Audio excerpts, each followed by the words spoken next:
नमस्कार दोस्तों, स्वागत है आप सभी का YouTube channel Kuchaman online classes पर। बीएसटीसी एग्जाम 2024 जिसके लिए आज हम लेकर आए हैं शिक्षण अभिरुचि से जुड़े हुए 50 प्लस टॉप क्वेश्चंस। दोस्तों वो क्वेश्चन जो एग्जामों के अंदर पूछे गए हैं, वो क्वेश्चन जो 2008 से लेकर 2023 तक 3+ बार पूछे गए क्वेश्चन इस वीडियो के अंदर आपको देखने को मिलने वाले हैं। दोस्तों यहां से एक बात आपको नोट करनी है दोस्तों कि 5% इन 50 क्वेश्चनों में से आपके पेपर में भी पूछे जाएंगे, इसलिए शुरू से लगाकर एंड तक इन एक एक क्वेश्चनों को आपको अटेंड करना है। तो सबसे पहले आपका काम क्या रहेगा? आपका काम रहेगा पहला वीडियो को लाइक करने का। तो देखिए, आप बीएसटीसी में पहली बार आए हो और पहली बार में आपको कॉलेज प्राप्त करनी है, तो अपना जज्बा दिखा दो लाइक करके। उसके बाद अधिक से अधिक अपने मित्रों के पास शेयर करना है जो बीएसटीसी की तैयारी में लगे हुए हैं। और नेक्स्ट काम रहेगा, नए साथी चैनल को सब्सक्राइब कर लो, क्योंकि यह वीडियो आपको और कहीं नहीं इसी चैनल पर देखने को मिलने वाले हैं। दोस्तों चलिए दोस्तों क्वेश्चनों की ओर। पहला क्वेश्चन आपकी स्क्रीन पे लेकर आया हूं, क्वेश्चन को पढ़िए। शिक्षा को परिभाषित किया जाता है, समझना यहां से हमें वो 3 2 1 का क्रम नहीं पढ़ना है, 3 2 1 0 का क्रम दिमाग में नहीं लेना है। हमें सिर्फ टारगेट 3 पे ही रखना है कि हमें सिर्फ उत्तर चाहिए, तो वो क्या चाहिए? ओरिजिनल उत्तर चाहिए। बात कर रहे हैं यहां पर हम शिक्षा की। शिक्षा को परिभाषित जीवन की तैयारी, विद्यालय शिक्षा के पर्यायवाची शब्द, ज्ञानार्जन के रूप में या अनुभवों के द्वारा होने वाली ज्ञान वृद्धि के रूप में। शिक्षा है, शिक्षा क्या है? एक अनुभव है, मतलब अनुभवों के द्वारा होने वाली ज्ञान वृद्धि के रूप में हम शिक्षा को परिभाषित कर सकते हैं। दोस्तों नेक्स्ट क्वेश्चन है, एक विद्यालय पाठ्यक्रम को सर्वोत्तम तरीके से परिभाषित किया जा सकता है। विद्यालय का क्या है? पाठ्यक्रम है, उसको आप सर्वोत्तम तरीके से कैसे परिभाषित कर सकते हैं? देखिए, छात्रों की समस्त क्रियाओं को सक्रिय बनाने वाली सामग्री, शिक्षण के लिए प्रयुक्त समस्त सामग्री व विधियां, विद्यालय द्वारा संगठित छात्र अनुभव और विद्यालय द्वारा छात्र का विभिन्न क्षेत्रों में ज्ञानार्जन। विद्यालय पाठ्यक्रम को सर्वोत्तम तरीके से आप परिभाषित कैसे कर सकते हैं? अच्छा क्वेश्चन और एग्जाम की दृष्टि से इंपॉर्टेंट क्वेश्चन। तो यहां पे रहेगा, पाठ्यक्रम को अच्छा बनाना चाहते हैं तो विद्यालय के द्वारा जो संगठित छात्र अनुभव है उनको पाठ्यक्रम में शामिल कर दीजिए, सी ऑप्शन यहां पे। अगला क्वेश्चन है आपका, किसी विशेष विषय के लिए उद्देश्यों का निर्धारण किया जाना चाहिए। एक विशेष विषय है, उसके लिए जो उद्देश्य है उनका निर्धारण कैसे करेंगे? शिक्षक के द्वारा, सामान्य व्यक्ति के द्वारा, विषय वस्तु के आधार पर या विषय वस्तु एवं कक्षा में संपन्न होने वाली क्रियाओं के आधार पर?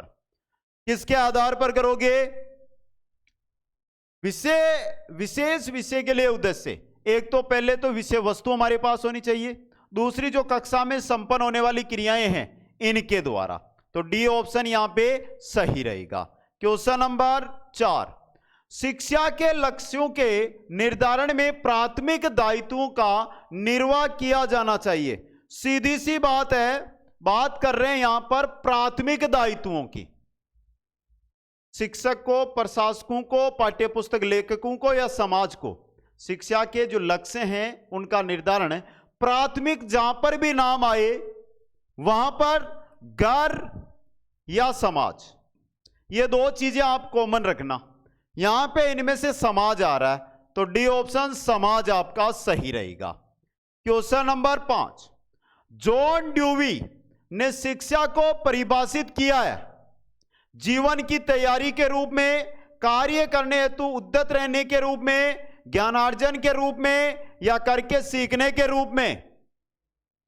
John dewy, dewy do do do do, dewy को डू में बदलो, डू यानी करना, करना यानी जॉन ड्यूवी ने कहा कि शिक्षा है उसको करके सीखना चाहिए, यानी करके सीखने के रूप में। ऑप्शन डी सही रहेगा। अगला क्वेश्चन, पाठ्यक्रम में समाहित किया जा सकता है।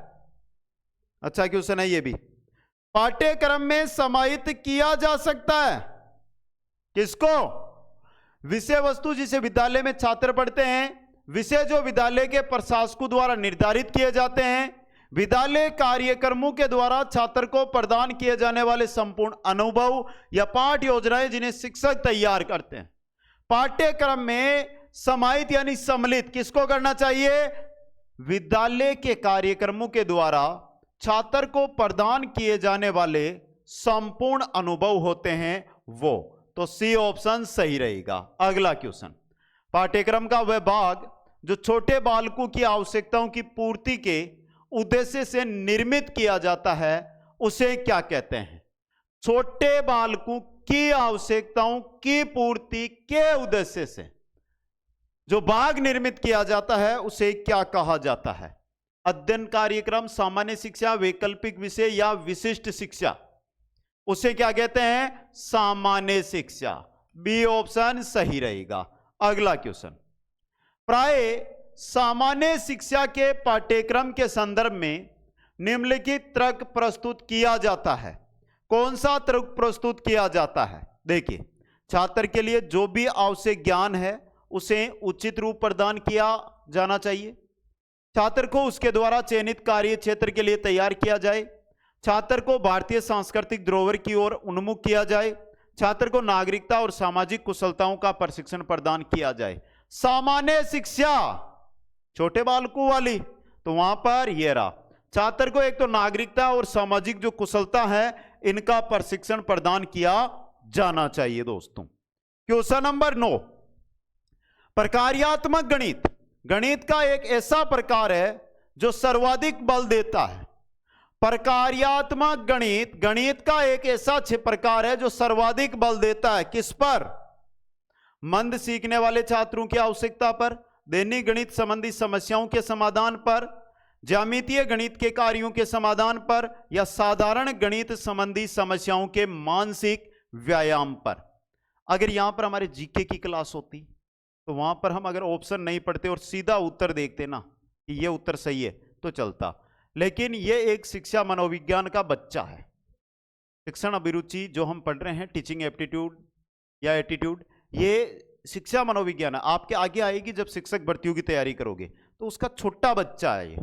तो इसके चारों ऑप्शन पढ़कर अगर हम उत्तर निकालेंगे ना तो सही रहेगा। दोस्तों, चलिए इसका उत्तर देखते हैं। बात कर रहे हैं प्रकार्यात्मक गणित की, और प्रकार्यात्मक जो गणित होती है ये दैनिक गणित के रिलेटेड रहती है, यानी दैनिक गणित संबंधी समस्याओं के समाधान पर। दोस्तों, अगला क्वेश्चन है, निम्नलिखित में से कौन सी विधि ऐसी है जो गणित को प्रभावी रूप से प्रकार्यात्मक रूप से परिणित कर सकती है? गणित को प्रभावी रूप से प्रकार्यात्मक रूप से परिणित कौन सी विधि करती है? तो चलिए देखते हैं ये भी। पहली, जटिल गणितीय संपत्तियों को आगामी उच्च कक्षाओं के लिए छोड़ दिया जाए। गणित के अनेक स्तर के पाठ्यक्रमों को परस्पर संबंधित कर दिया जाए। गणित को दैनिक जीवन संबंधी समस्याओं के समाधान से जोड़ दिया जाए, या गणित के पाठ्यक्रम को न्यूनतम स्थिति तक निर्धारित किया जाए। गणित को प्रभावी रूप से प्रकार्यात्मक रूप से परिणित, यह रहा, गणित को दैनिक जीवन संबंधी समस्याओं के समाधान से जोड़ दिया जाए, यानी कि सी ऑप्शन सही रहेगा। क्वेश्चन नंबर 11 है, वर्तमान समय में सोशल स्टडीज शब्द का तात्पर्य क्या है? सोशल स्टडीज का मतलब क्या होता है? बता दो। सोशल साइंसेज का पर्यायवाची, एक ऐसा विषय जिसका संबंध मानव तथा उसके पारस्परिक संबंधों से है।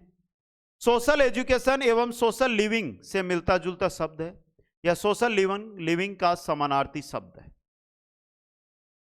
सोशल स्टडीज सामाजिक अध्ययन, मतलब सामाजिक अध्ययन बोल दो, या सोशल एजुकेशन बोल दो, या सोशल लिविंग यानी कि समाज में रहना, एक ही चीज है, तो इनसे मिलता जुलता शब्द है। ऑप्शन सी सही रहेगा।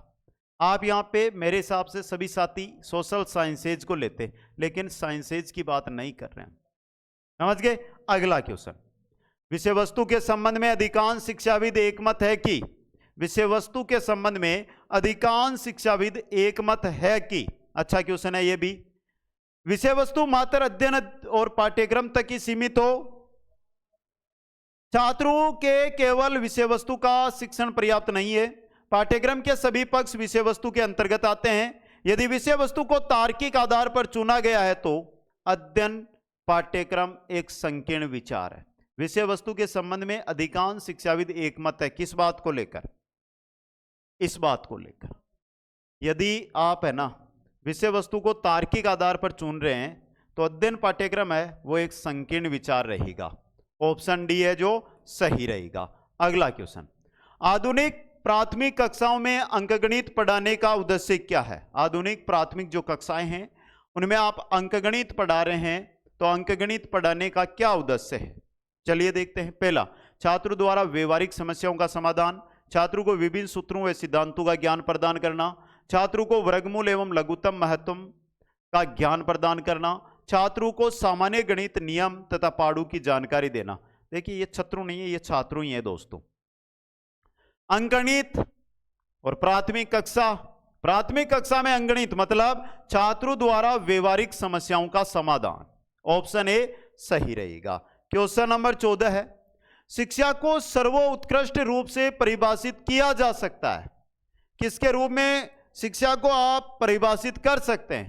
पहला, बौद्धिक अभिवृत्ति के आधार पर, अन्य व्यक्तियों के अनुमानों की जांच के आधार पर, एक सभ्य व्यक्ति के अनुभवों के आधार पर, एक ऐसी प्रक्रिया के रूप में जो दूसरे व्यक्तियों में परिवर्तन लाती है। शिक्षा, एक शिक्षक राष्ट्र का निर्माता, समाज का दर्पण होता है। कैसे? समाज को वो बदलता है, समाज को अच्छे के ओर वो अग्रसर करता है, मतलब वो शिक्षा देता है। यहां से देखिए, एक ऐसी प्रक्रिया के रूप में जो दूसरे व्यक्तियों में परिवर्तन लाती है। कौन? शिक्षा। समझ गए? अगला क्वेश्चन, आधुनिक सिद्धांत के संदर्भ में निम्नलिखित में से कौन सी विशेषता का संबंध शिक्षा से नहीं है? किसका नहीं है? यह एक आजीवन चलने वाली सतत प्रक्रिया है, यह एक सत्य तथ्यों पर पहुंचने की प्रक्रिया है, इसके अंतर्गत औपचारिक एवं अनौपचारिक विद्यालयी क्रियाएं समाहित रहती है, यह नहीं रहती। C option. और यह छात्र जीवन के विभिन्न अनुभवों से संबंधित रहती है। वैसे शिक्षा अनुभवों से ही सीखी जाती है। जो चीज आप अनुभव करोगे, महसूस करोगे, वो आप सीख लोगे। समझ गए? अगला क्वेश्चन, क्वेश्चन नंबर 16, शिक्षा के उद्देश्यों का मूलभूत स्रोत किसे माना जाता है? मूलभूत स्रोत पूछा। पहला, मानव अनुभव। मैंने एक चीज बताई थी, जहां पर भी शिक्षा का उद्देश्य पूछे या स्रोत पूछे तो एक चीज याद रखना, वह हमेशा अनुभव को काम में लेना।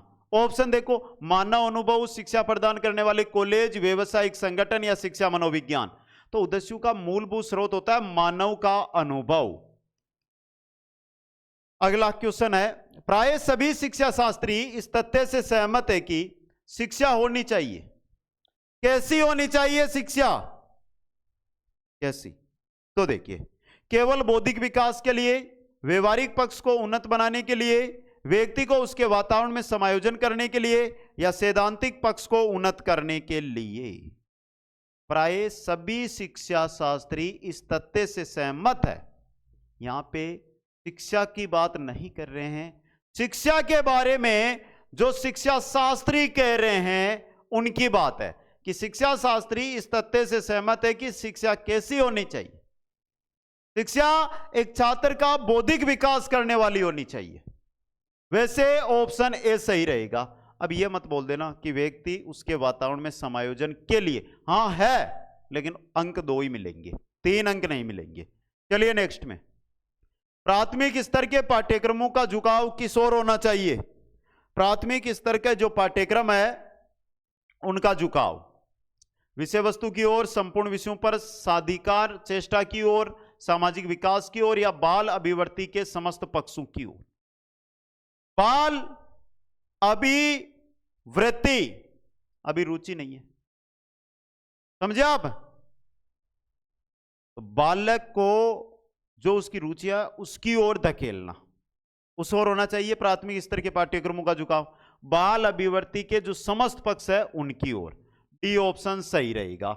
नेक्स्ट, एक प्राथमिक स्कूल की प्रथम कक्षा में केंद्रीय शिक्षण कार्य होना चाहिए, पढ़ना, लिखना, शब्द रचना या अंकगणित। कैसा? एक प्राथमिक स्कूल की प्रथम कक्षा में केंद्रीय शिक्षण कार्य कैसा होना चाहिए?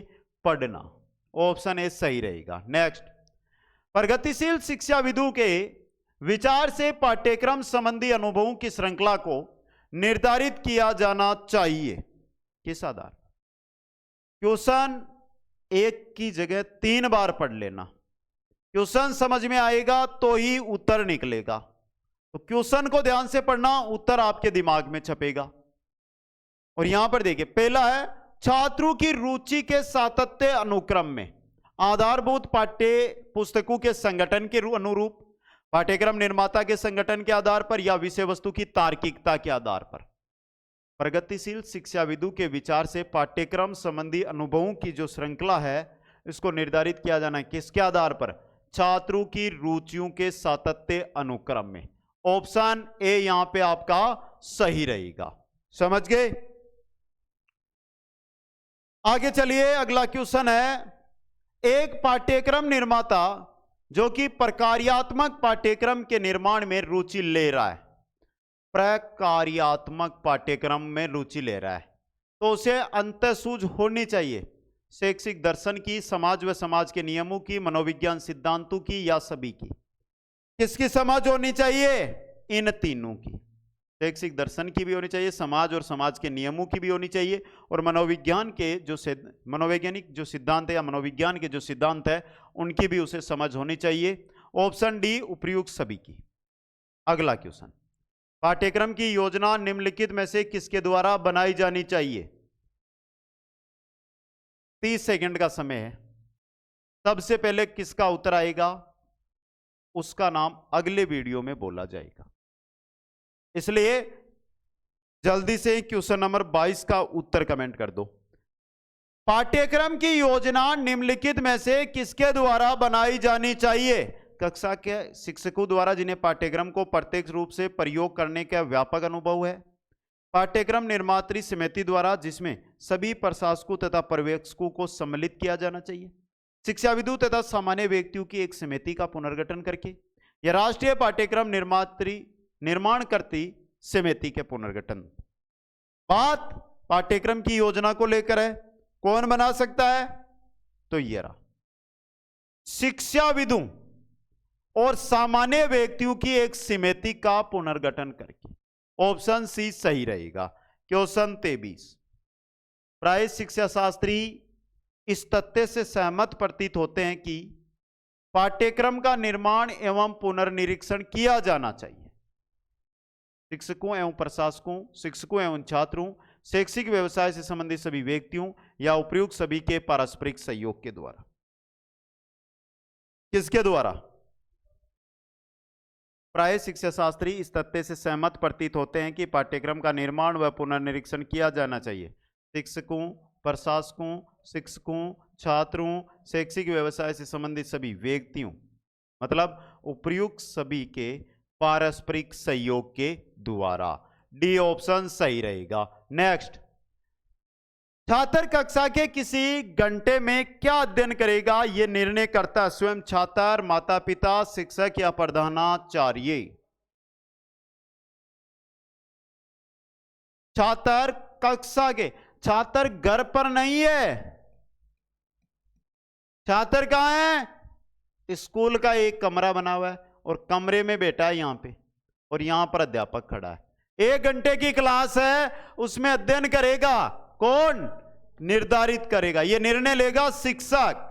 सी ऑप्शन, शिक्षक द्वारा निर्णय लिया जाएगा। क्वेश्चन 25, जूनियर हाई स्कूल स्तर पर शिक्षाविद निम्नलिखित में से कौन से पाठ्यक्रम के प्रकार की संस्तुति करते हैं? जूनियर हाई स्कूल पर पाठ्यपुस्तक उपागम को, विषय वस्तु उपागम को, एकीकृत पाठ्यक्रम उपागम को, या मानकीकृत पाठ्यक्रम उपागम को? किसको? एकीकृत पाठ्यक्रम उपागम को। सी ऑप्शन सही रहेगा। क्वेश्चन, किसी अधिगम अनुभव के उद्देश्य हैं। अधिगम यानी सीखा हुआ, और जो आपने सीखा है उसका अनुभव आपके पास है, उसका क्या उद्देश्य है? पाठ्यक्रम निर्माता के द्वारा परिभाषित किए जाने चाहिए, पाठ्य पुस्तकों की विषय वस्तु के द्वारा निर्धारित किए जाने चाहिए, छात्रों द्वारा परिभाषित किए जाने चाहिए, शिक्षक छात्र दोनों के द्वारा संयोगात्मक ढंग से निर्धारित किया जाना चाहिए। अधिगम अनुभव, क्वेश्चन अच्छा है ये, किसके द्वारा? अधिगम बालक, अनुभव शिक्षक का काम में आएगा। मतलब शिक्षक व छात्र दोनों के द्वारा सहयोगात्मक ढंग से निर्धारित किया जाना चाहिए। ऑप्शन डी सही रहेगा। क्वेश्चन नंबर 27 है, शिक्षा का वास्तविक लक्ष्य होना चाहिए। शिक्षा का वास्तविक लक्ष्य क्या होना चाहिए? उपाधि एवं प्रमाण पत्रों का संग्रह करना, कौशलों आदतों व ज्ञान की प्राप्ति करना, जीवन जीने का प्रशिक्षण प्राप्त करना, या विषय वस्तु पर साधिकार प्राप्त करना का प्रयास करना या प्राप्त करना। क्वेश्चन अच्छा है ये भी, और सही रहेगा ऑप्शन बी। शिक्षा का वास्तविक उद्देश्य कौशलों आदतों व ज्ञान की प्राप्ति करना। दोस्तों, अगर कौशल ज्ञान और आदत आपके पास है तो जीवन जीने का प्रशिक्षण आप अपने आप प्राप्त कर लोगे। तो सी ऑप्शन 2 अंक देगा आपको। क्वेश्चन 28, आधुनिक शिक्षा के लक्ष्य के रूप में निम्नलिखित में से कौन सा पद सर्वाधिक अनुपयुक्त एवं विवादास्पद है? कौन सा पद है? फिर 30 सेकंड का समय आपके पास। आंसर कमेंट कर दो। और मेरे को पता है अभी जो देख रहे हैं ना, उनमें से मात्र 10% ने अभी तक लाइक किया है। देखिए, क्लास पसंद है ना तो लाइक का बटन दबाओ। क्या होता है इससे? हमारा मनोबल बढ़ता है कि आपको क्लास बहुत अच्छी लग रही है। हम इससे भी बेहतर, इससे भी टॉप क्लासें और लंबी क्लासें आपके लिए लेकर आएंगे। आज 50+ देख रहे हैं, अगले क्लास में क्या पता 100+ क्वेश्चन देके, और ऐसे क्वेश्चन कि 700-800 क्वेश्चन आपको दें और आपके 50 क्वेश्चन वहां से बनकर आ जाए। तो इसके लिए एक बार लाइक कर दो दबाकर। आधुनिक शिक्षा के लक्ष्य के रूप में निम्नलिखित में से कौन सा पद सर्वाधिक अनुपयुक्त व विवादास्पद है? तो यह रहा, बालकों को उसके अधिकारों के प्रति सतर्क बनाना। आधुनिक शिक्षा की बात देखिए, बालक को विद्यालय शिक्षण के माध्यम से सामाजिक संबंधों का अभिप्राय बताना, बालकों में पढ़ने लिखने बोलने व सुनने की दक्षताओं का विकास करना, बालकों को उसके स्वास्थ्य संबंधी नियमों का ज्ञान प्रदान करना। एकमात्र ये नहीं है, तो ऑप्शन सी सही रहेगा। अगला क्वेश्चन, प्रजातांत्रिक प्रणाली में शिक्षक का प्रमुख कर्तव्य यह है कि वह छात्रों का दिशा निर्देशन इस प्रकार करे कि वह किस प्रकार बिना हिचकिचाहट समस्त निर्देशों का पालन करे, कक्षीय विचार विमर्श में आलोचनात्मक ढंग से भाग ले, प्रभुत्व का सम्मान करे तथा आज्ञा पालन करें, स्वयं में उत्तम विकल्प के चयन की योग्यता उत्पन्न करें। वह छात्रों का दिशा निर्देशन इस प्रकार करे, किस प्रकार? कि छात्र स्वयं में उत्तम विकल्प के चयन की योग्यता को उत्पन्न करे। कि 12th हो गई है, अब मेरे को आगे क्या करना है? मेरे को आगे डॉक्टर बनना है, इंजीनियर बनना है, शिक्षक बनना है वापस आगे जाके, या मेरे को अन्य सरकारी जॉब करनी है, या बिजनेस करना है, या नौकरी करनी है। जो है वो खुद चयन कर सके। क्वेश्चन नंबर 30, शिक्षकों के लिए निम्नलिखित में से क्या सबसे अधिक महत्वपूर्ण है? क्या महत्वपूर्ण है? अच्छा अनुशासन रखना, छात्रों की कठिनाइयों को दूर करना, समय का पाबंद होना, अच्छा वक्ता होना। शिक्षक के लिए सबसे अधिक उपयुक्त है यहां पे छात्रों की कठिनाइयों को दूर करना। ऑप्शन बी आपका सही रहेगा। क्वेश्चन 31, निम्नलिखित में से कौन सा पद विद्यालय के कार्य की ओर संकेत नहीं करता है? कौन सा पद है जो विद्यालय के कार्य की ओर संकेत नहीं कर रहा है? अच्छा क्वेश्चन है ये भी, तो जल्दी से बताइए एक बार आप। विद्यालय को समाज की तत्कालिक आवश्यकताओं के अनुरूप कार्य करना चाहिए, सही है। विद्यालय को वे सभी कार्य करने चाहिए जिन्हें अन्य शैक्षिक अभिकरण निम्न कोटि से संपन्न करते हैं, यह भी सही है। विद्यालय को सरकारी नीति और मनोदशा के अनुकूल कार्य करना चाहिए। विद्यालय के छात्रों के उत्तम शिक्षण का प्रबंध करना चाहिए। तो कौन सा पद विद्यालय के कार्य की ओर संकेत नहीं करता है? तो ऑप्शन आपका सी देखिए थोड़ा सा ध्यान से जरा। विद्यालय को सरकारी नीति और मनोदशा के अनुकूल कार्य करना चाहिए, यह गलत रही। क्वेश्चन 32, नर्सरी स्कूल का प्रमुख उद्देश्य क्या है? शिशुओं की विकासात्मक आवश्यकताओं का समाधान, शिशुओं की देखभाल करना जबकि उनके माता पिता कार्य हेतु घर से बाहर चले जाते हैं, प्रत्याशित प्रारंभिक शिक्षकों को प्रशिक्षण प्रदान करना, शिशुओं को मनोरंजन के सामूहिक अवसर प्रदान करना। नर्सरी स्कूल का प्रमुख या मुख्य उद्देश्य आपसे पूछा गया है, तो वो ये रहेगा, क्या रहेगा? Nursery school. प्रमुख उद्देश्य नर्सरी स्कूल का आपसे पूछा गया है। 4 ऑप्शन आपके सामने, देखिए बताइए कौन सा सही रहेगा। देखिए, शिशुओं के विकासात्मक आवश्यकताओं का समाधान करना, सही है, करना चाहिए। शिशुओं की देखभाल करना सबसे इंपॉर्टेंट है, जबकि उनके माता पिता कार्य हेतु घर से बाहर। नर्सरी का सबसे बड़ा यही उद्देश्य है, माता पिता घर चलाने के लिए घर छोड़कर कुछ रुपए अर्जन करने के लिए अगर जाते हैं तो शिशुओं की देखभाल करना नर्सरी स्कूल का कार्य बन जाता है। थोड़ा समझना इसको, क्वेश्चन को, इंपॉर्टेंट बन सकता है ये क्वेश्चन 33। बहुत प्रयास व कठिनाई के बाद आपकी नियुक्ति अंग्रेजी माध्यम वाली विद्यालय में हुई है, जबकि आप उतनी अच्छी अंग्रेजी नहीं जानते हैं, तो आप क्या करेंगे? English medium Mahatma Gandhi school चलते हैं, उनमें आप लग गए, आप तो हिंदी के टीचर हो, आप क्या करोगे? वहां पे यह पूछा गया आपसे। देखते हैं किन किन साथियों का सही होता है। परिश्रम करके अंग्रेजी सीखूंगा, विद्यालय में नौकरी नहीं करूंगा, साथ से कार्य लूंगा या किसी दूसरे विद्यालय में नियुक्ति के लिए प्रयास करूंगा। क्वेश्चन नंबर 33 आपकी स्क्रीन पे, तो सही रहेगा परिश्रम करके अंग्रेजी सीखूंगा। ऑप्शन ए आपका यहां पे सही रहेगा। नेक्स्ट, खोज पद्धति एवं आनुभाविक प्रयासों को बल दिया जाता है। खोज पद्धति व आनुभाविक प्रयासों को बल दिया जाता है प्राथमिक विद्यालयों में, हाई स्कूल, महाविद्यालय, विश्वविद्यालय। कहां पर? खोज पद्धति और आनुभाविक प्रयासों को बल दिया जाता है हाई स्कूल में। ऑप्शन बी है जो यहां पे सही रहेगा आपका। अच्छा, क्वेश्चन नंबर 35, निम्नलिखित में से कौन सा कार्य प्रौढ़ शिक्षा का नहीं है? उपचारात्मक शिक्षा का प्रबंध करना, व्यवसायिक शिक्षा का प्रबंध करना, राजनीतिक शिक्षा का प्रबंध करना, निरक्षरता उन्मूलन। प्रौढ़ शिक्षा का नहीं है कौन सा कार्य?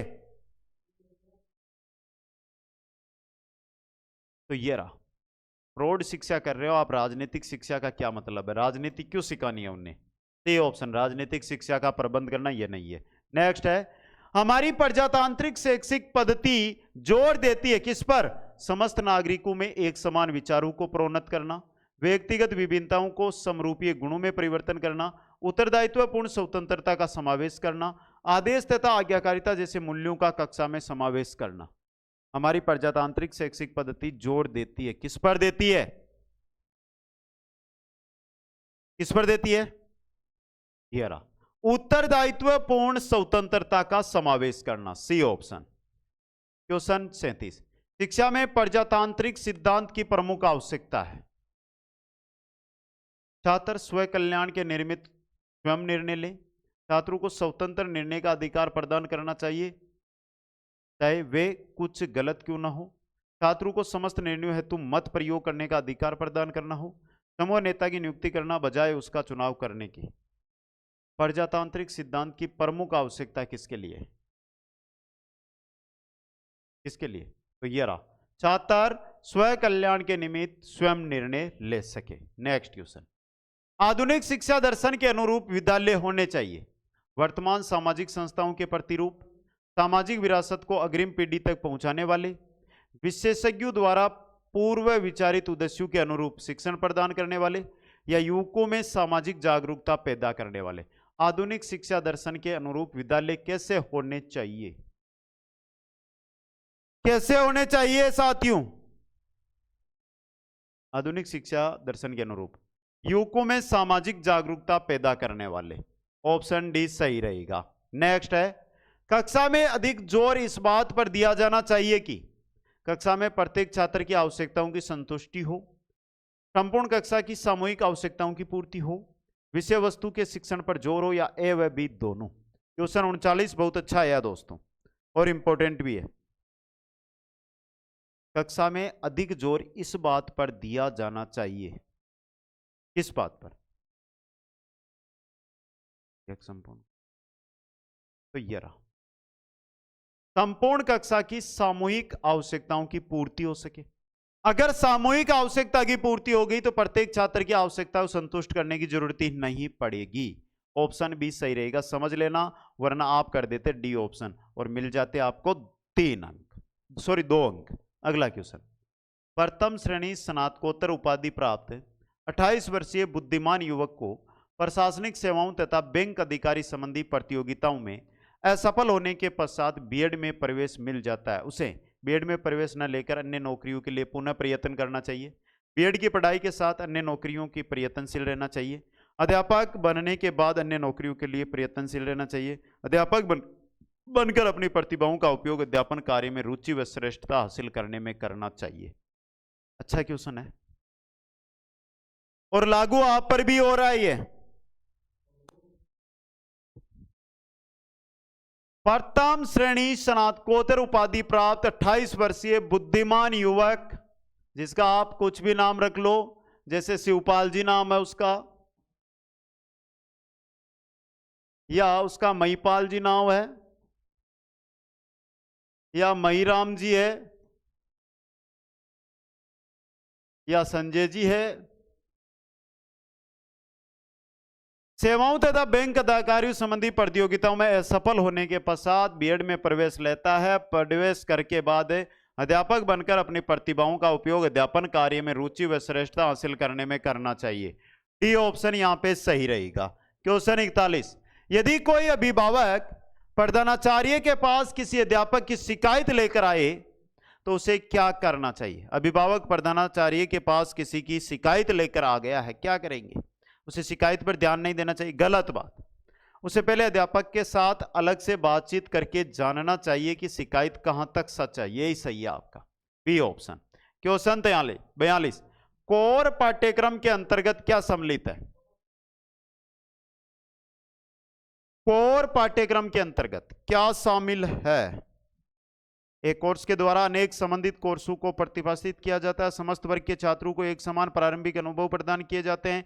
विभिन्न विषय वस्तु के मध्य प्रकार्यात्मक सहसंबंध स्थापित करने का प्रयास किया जाता है। पाठ्यक्रम का निर्माण छात्रों की रुचियों, योग्यताओं, अनुभवों के अनुरूप किया जाता है। कोर पाठ्यक्रम के अंतर्गत क्या किया जाता है? कोर पाठ्यक्रम ये रहा, समस्त वर्ग के छात्रों को एक समान प्रारंभिक अनुभव प्रदान किए जाते हैं। ऑप्शन बी सही रहेगा।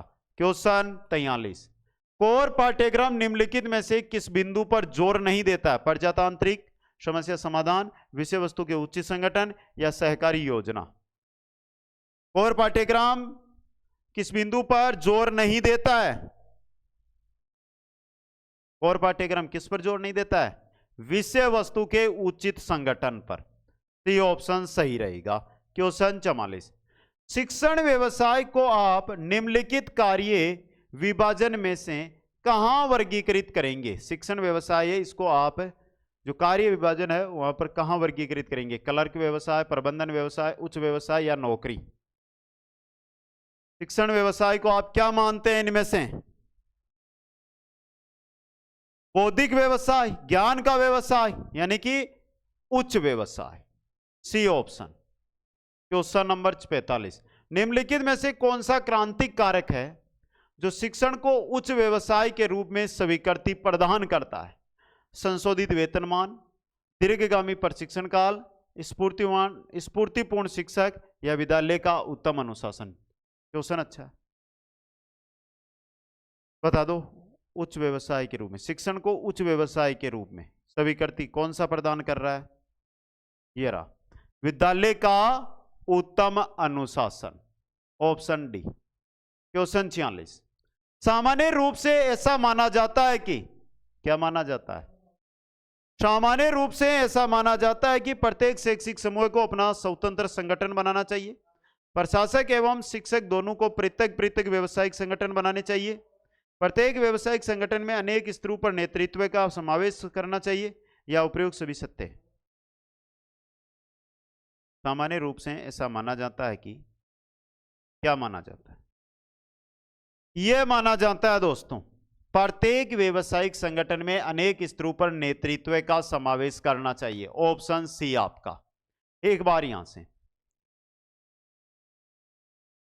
BSTC 2024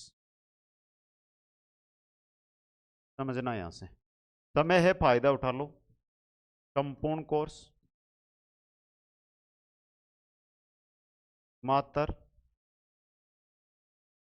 50 दिन में। ये संपूर्ण कोर्स है आपका।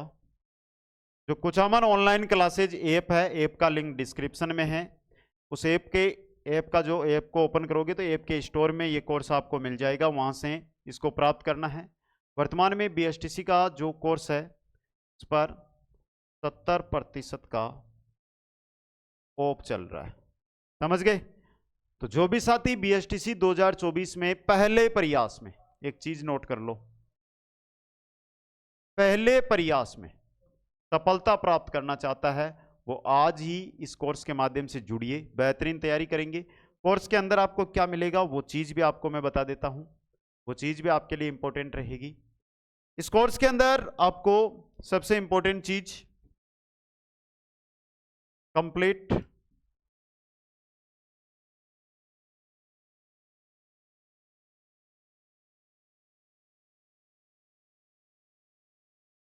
रिकॉर्ड क्लासेज मिलेगी हर एक विषय की। उसके बाद जैसे क्लास होगी उस क्लास के नोट्स, क्लास नोट्स आपको मिल जाएंगे, ठीक है। उसके बाद क्वेश्चंस मिलेंगे और क्वेश्चंस का तरीका क्या रहेगा, टॉपिक के अनुसार, टॉपिक अनुसार, समझ गए। और उसके बाद मॉडल पेपर, ये 4 चीजें इस कोर्स में रहेगी।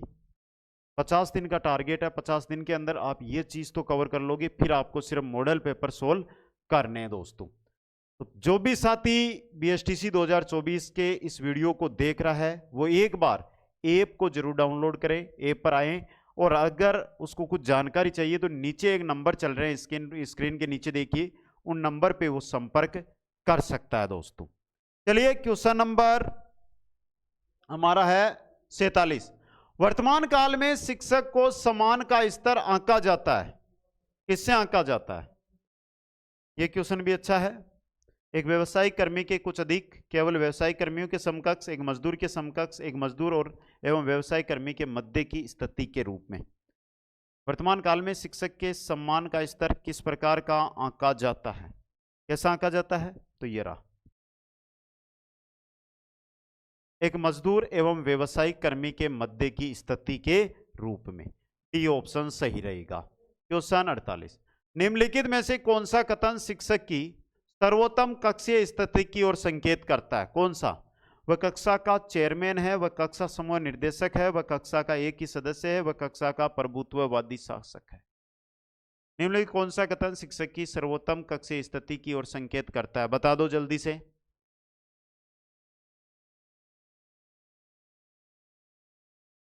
ये रहा, वह कक्षा का एक ही सदस्य है। नेक्स्ट, यदि शिक्षण के दौरान छात्रों को कुछ भी याद नहीं हुआ या सीखा तो यह कहा जाएगा शिक्षण नहीं हुआ, अध्ययन नहीं किया, परीक्षा नहीं ली गई, गृह कार्य नहीं दिया गया। देखते हैं किन किन साथियों का सही होगा। कुछ सीखा ही नहीं, याद ही नहीं हुआ, मतलब अध्ययन नहीं हुआ। ऑप्शन बी सही रहेगा। क्वेश्चन 50, शिक्षक का सर्वोत्तम महत्वपूर्ण कार्य अनुशासन प्रबंधन है, विषय वस्तु शिक्षण है, समस्या समाधान प्रशिक्षण है, या छात्र दिग्दर्शन है? शिक्षक का सर्वाधिक महत्वपूर्ण कार्य क्या होता है? बता दो। इंपॉर्टेंट क्वेश्चन आपके लिए यह रहेगा, शिक्षक का सर्वाधिक महत्वपूर्ण कार्य होता है छात्र दिग्दर्शन। डी ऑप्शन, छात्र का भविष्य दर्शन। समझ गए? अब देखिए एक बार फिर जो साथी मेरे साथ जुड़े हैं उन सभी साथियों के लिए एक चीज बता रहा हूं। कुचामन ऑनलाइन क्लासेज ऐप है दोस्तों, और ऐप पर बीएसटीसी एंड पीटीटी इन दोनों के ही कोर्स अवेलेबल है। अगर आप बीएसटीसी की तैयारी कर रहे हैं तो बीएसटीसी का ले सकते हो, पीटीटी की तैयारी कर रहे हैं तो पीटीटी का कोर्स ले सकते हो दोस्तों। जो दोनों कोर्स है उन पे वर्तमान में 70% का ऑफ चल रहा है, उसका फायदा आपको उठाना है। लिमिटेड समय के लिए ऑफ है। जो भी साथी हमारे साथ जुड़ रहे हैं ये दोनों कोर्स को प्राप्त करें। दोनों कोर्स के अंदर आपको सबसे पहले कंप्लीट रिकॉर्ड कोर्स मिलेगा, रिकॉर्ड क्लासेज रहेगी। उसके बाद क्लास नोट्स जो आपको तैयार करने हैं वो रहेंगे, जिनसे आप अपने बेहतरीन नोट्स बना सकते हैं। फिर आपको चाहिए कि सर हमें तो प्रश्न चाहिए, तो टॉपिक अनुसार प्रश्न उत्तर आपको दिए जाएंगे और अंत में आपको दिए जाएंगे मॉडल पेपर। क्या दिए जाएंगे? Model paper. ये चीज़ इस कंप्लीट कोर्स के अंदर चाहे बीएसटीसी हो चाहे पीटीटी हो, दोनों के अंदर अवेलेबल है, जिसको आप प्राप्त कर सकते हो। कुछ भी जानकारी चाहिए तो नीचे एक नंबर चल रहे हैं, संपर्क करने के लिए नीचे स्लाइड के अंदर आपको नंबर दिखाई दे रहे हैं, इन पे आप संपर्क कर सकते हैं। देखिए अभी आ जाएंगे नीचे। दूसरी बात, कुछ भी डाउट हो तो आजकल सोशल मीडिया का युग है, तो इंस्टाग्राम एंड टेलीग्राम जो यूट्यूब पर क्लासें होती है उनके लिए टेलीग्राम का लिंक और इंस्टाग्राम का लिंक भी डिस्क्रिप्शन में है। इनको आप ज्वाइन करके जानकारी ले सकते हैं। पीडीएफ को, यूट्यूब पीडीएफ को टेलीग्राम से आप प्राप्त कर सकते हैं। सभी साथियों को बहुत बहुत धन्यवाद। मिलते हैं नेक्स्ट क्लास में, इससे बेहतर क्लास मिलेगी अगर इस वीडियो को अधिक से अधिक लाइक, शेयर और चैनल को सब्सक्राइब आपने कर लिया तो। दोस्तों जय हिंद, जय भारत, मिलते हैं नेक्स्ट क्लास में।